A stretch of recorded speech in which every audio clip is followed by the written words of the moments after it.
it's become increasingly apparent that with every new generation of devices that come out, like cell phones and computers, it seems as though we keep losing rights as consumers.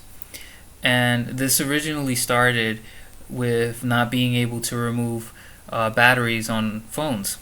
And it was explained as being, oh, well, we need the form factor to be thinner.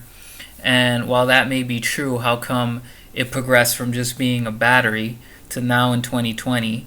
If you buy a iPhone 12, if you buy two of them, and you try to interchange parts between both of those phones, you will see that a lot of features will be disabled because the parts are married to the original hardware that they were constructed on.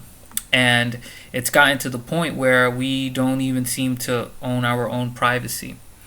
And if you take, for example, how data is generally collected in devices, it's always an opt-in.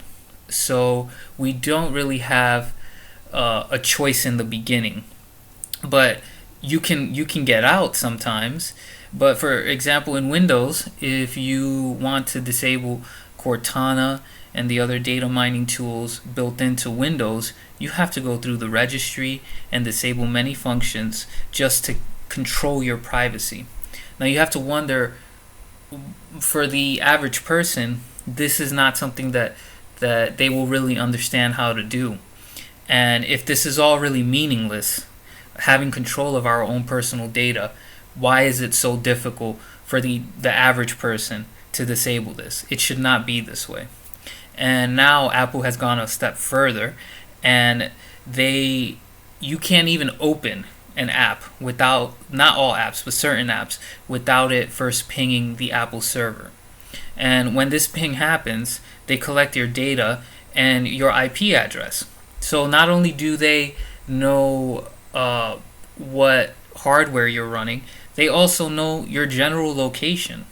And once they've gathered this information, they transmit it in plain text format. So it's not even scrambled, it's not encrypted, it's a vulnerability. It is a literal breach of data that's like easily collectible.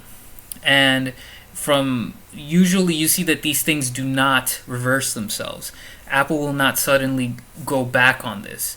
Maybe they'll give you an option to like Microsoft does, where you can disable some of this functionality, but their encroachment on our privacy and rights as consumers will continue to grow, and I do not see this getting any better.